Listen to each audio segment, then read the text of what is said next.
मामला रोहतास जिले के सासाराम के स्थानीय तकिया वार्ड संख्या 3/12 की है, जहां सिविल कोर्ट द्वारा दिए गए आदेश को DCLR मनीष कुमार ने अनदेखा कर विपक्षी पार्टी पक्ष में निर्णय देने का दुस्साहस किया है। प्रतिवादी अनंत कुमार पांडे ने उक्त मसले की जानकारी देते हुए कहा कि DCLR का अपना कोई पावर व अधिकार नहीं है कि सिविल कोर्ट के आदेश को निरस्त करे, जो सरासर न्यायालय की अवमानना है। इसके साथ ही उन्होंने DCLR मनीष कुमार पर भी आरोप लगाया कि कहीं न कहीं वादी से मोटी रकम लेकर ऐसा दुस्साहस का परिचय दिया गया है। वहीं प्रतिवादी अनंत कुमार पांडे ने DCLR त्रुटिपूर्ण रवैये को भांपकर एंटी करप्शन पटना बिहार को इस मामले में अवगत करवाया है, जो जांच की प्रक्रिया एंटी करप्शन ब्यूरो के यहाँ मामला लंबित है। क्या हुआ है आपके साथ? मामला क्या है? मामला है कि दिनांक 25/4/2003 में जॉइंटली हम लोग ज़मीन खरीदे मौजा तकिया में, और विपक्षी संगीता सिंह गौतम और अनंत कुमार पांडे जो मेरा है, और हम लोग ज़मीन खरीदे और उसी ज़मीन पर अपने अपने प्लॉट पर अपने अपने हिस्से के ज़मीन में हम लोग अपना अपना मकान बनाए। मकान भी बना।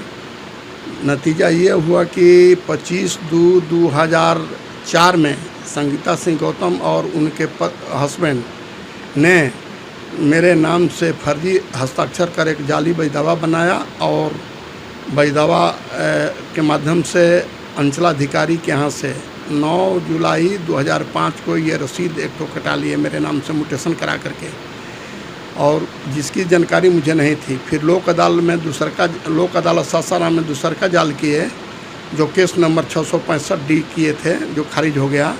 और तीसरा जाल मेरी पत्नी के नाम से, धर्मशिला पांडे के नाम से एक मुकदमा किए जाली, और उसमें अवार्ड बनवा लिए। जिसके अवार्ड बनवाया संगीता सिंह गौतम ने, विपक्षी ने।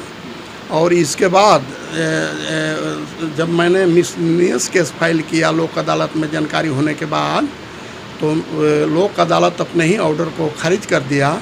तो तुरंत संगीता सिंह गौतम पटना चली गई, रीट एप्लीकेशन फाइल की लोक अदालत के खिलाफ।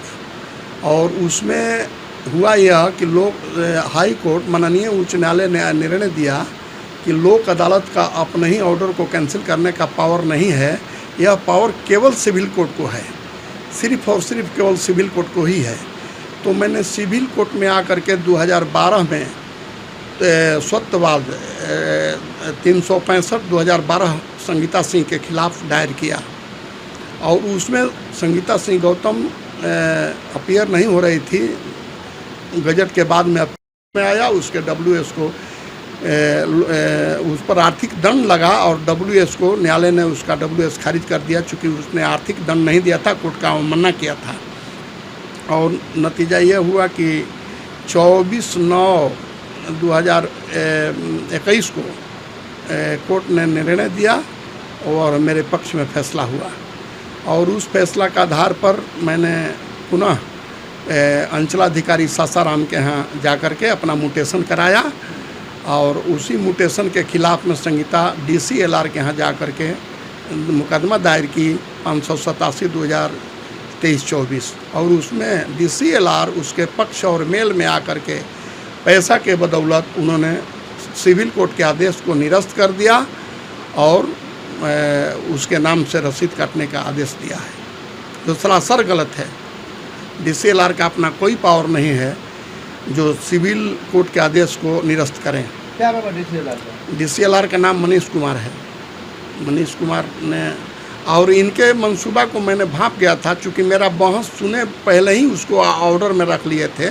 मैंने वहाँ विरोध किया कि एक पक्षीय आप बहस सुन करके इसको ऑर्डर में रखे हैं। तो फिर DCLR दूसरे तारीख पर हमको कहा कि आप लिखित बहस दीजिए। मैंने लिखित बहस भी जमा किया और आदेश उसके पक्ष में दिया, सिविल कोर्ट के आदेश को खंडित करते हुए, और आदेश उसके पक्ष में दिया जब सरासर गलत है। और मैंने इनके आदेश, DCLR का आदेश 25 जुलाई 2025 को ऑर्डर है, और इसके पहले 25 जून 2025 है।